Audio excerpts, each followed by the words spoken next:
We are here with James Mustoe, Conservative candidate for the European elections this year for the South West. James, what policies do you have and what would you like to achieve for the South West if you're elected as an MEP? Well, I think that's a bit of a trick question, because obviously as a Conservative candidate standing, I can only really have one policy, because I'm only expecting to, if I get elected, to be over there for 3 months, I think, really. So you get elected in the end of May.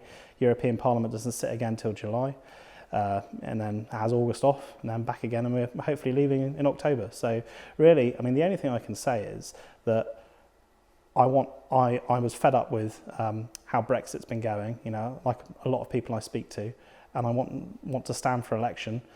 So the only way in which I can, rather than just moan about something, is to go over there and do whatever I can to sort it out. So my number one and really only priority, insofar as going to Europe, would be to help enable the smooth Brexit that we want.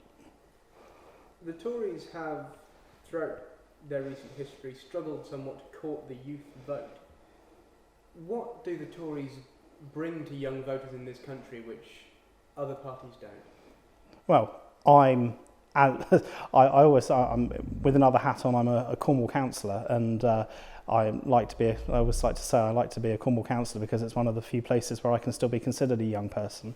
But Conservative Party, so I wouldn't like to think I'm a stereotypical Tory person, but it's a party that I see as the party of aspiration, for the party where, you know, if you put in a good day's work, you can get rewarded for it. And I think, you know, that rings true with a lot of young people, you know, people my peers and younger than me, that, you know, we want to be able to get ahead in life. And I think that's a proper Conservative value, and something that we should, you know, we should all want, really.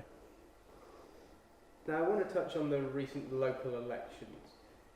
The Conservatives suffered some quite significant losses, losing around 1,300 councillors. In fact, it was the worst performance of the party since 1995.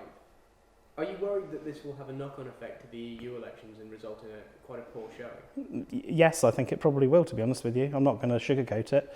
I mean, the reason that these elections are happening in the first place is because of a failure in Parliament, both from some Conservatives and from other parties, to act on the will of the British people from the EU referendum result in 2016, and make Brexit happen. And I think that was not so much, you see, that the Conservatives lost seats, you know, a significant number of seats in the local elections from last week.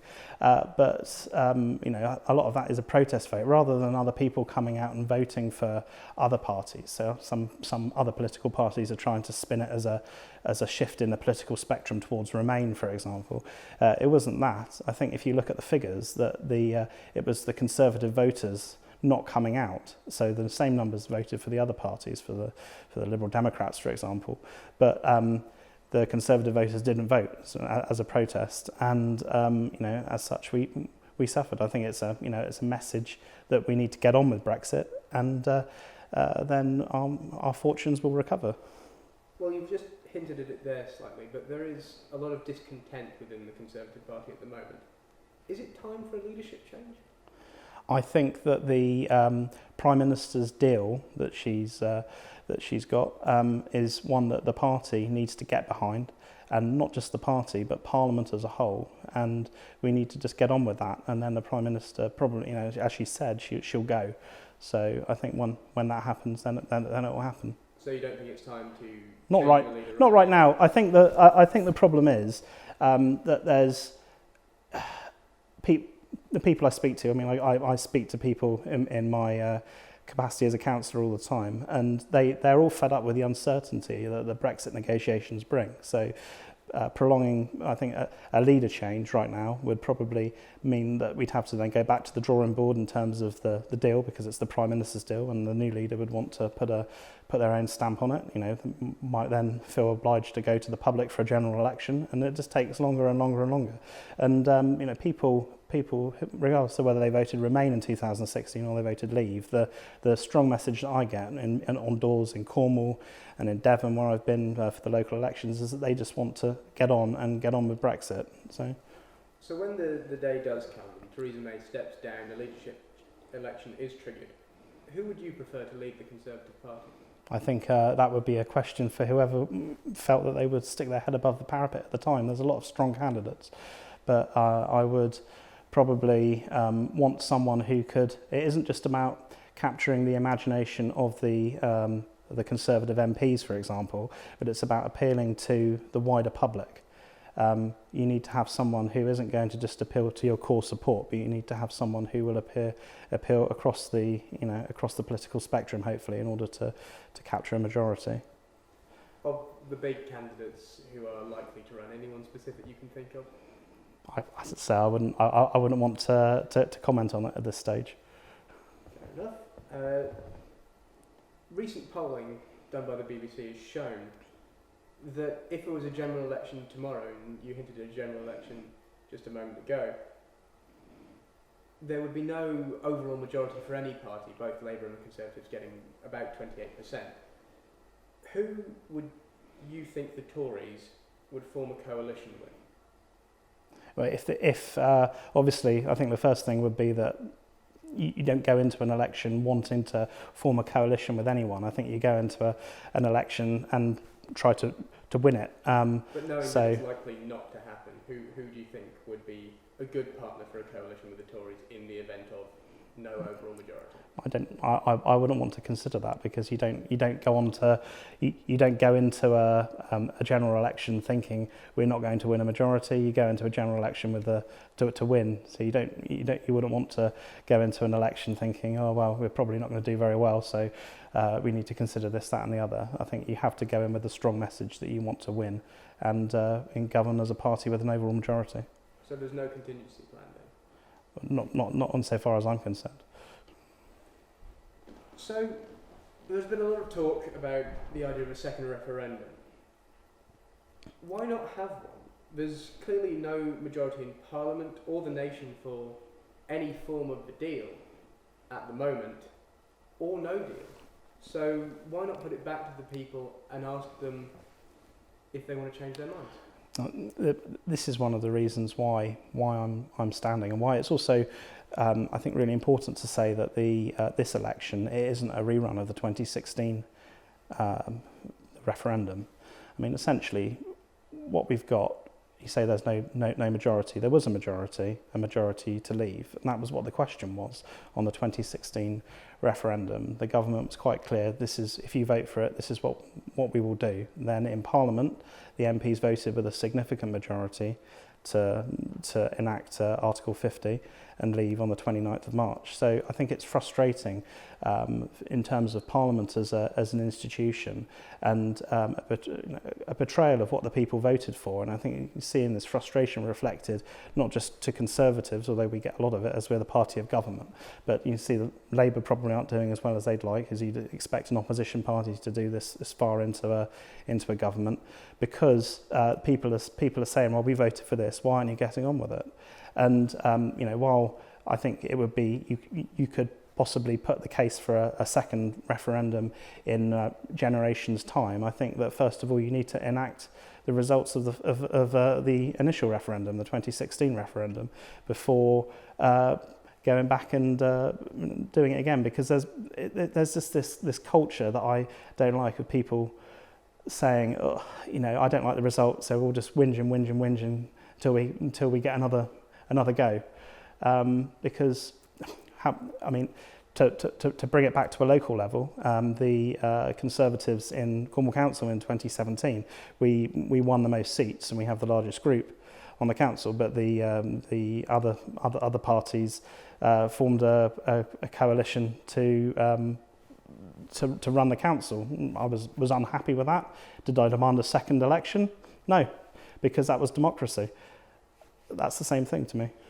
So there's a majority to leave then, but why not put it back to the people without the option to remain and have a referendum on how we leave, seeing as that's the deadlock in Parliament at the moment? So you could have Mrs May's deal, you could have no deal, and then the option of go back and figure us out another deal. Why not have that vote and let the people, rather than Parliament, sort out where we want to go? I think governing by referendum like that is a dangerous step to take, constantly going for referendum and referendum and referendum, because you're just watering down and splintering off into different things, so you get more and more fractured, and you end up with a position, worse than, dare I say, what we've got at the moment. No one can agree on anything, and we just end up getting stuck, and it makes our negotiating position with Europe and the rest of the world weaker. There have been quite a number of defections from the Tory party, and polls would indicate a large number of voters moving away from them. Have you ever thought about leaving the party? No. It's the party. While I can understand some people who have joined the Brexit party, for example, because they're upset about Brexit, that's a single issue party, and there's more to life and there's more to politics than just Brexit. Now, the Conservative Party that I joined, and I haven't been a member for all that long, I joined in 2012. It was a party with a social reforming agenda, and with a vast domestic array of policies, and those are the things that I want to see Brexit over with and be able to move on and look in that direction. So my message would be to Conservatives and people considering voting Conservative is that it's not just about Brexit. Let us get on with the job, work together in the national interest and deliver Brexit, and then we can move on to the other policies that that we want to deliver. Well, in terms of delivering Brexit, you are clearly quite a strong supporter of Brexit. Which Brexit deal would you like to see, and how can we achieve it? Well, I think at the moment, so basically we've had a situation earlier in the year where there were Conservative MPs voting against the Prime Minister's deal, as it was, and I think they've now come to the conclusion, much as have I, that if the options that people have is the Prime Minister's deal or no deal, or no Brexit, then what we need to do is take the Prime Minister's deal, because I think another thing that people who are after no deal are always saying, if we get no deal, it will be land of unicorns and all the rest of it, is that isn't really the case. We'll be out with no deal, that's day one, and then we're going to have to go back and individually negotiate all the separate deals. And from a fractured position, I would suggest that the Prime Minister's deal, which does cover most of the, a large part of the what people wanted when they consider Brexit, is the deal to go with.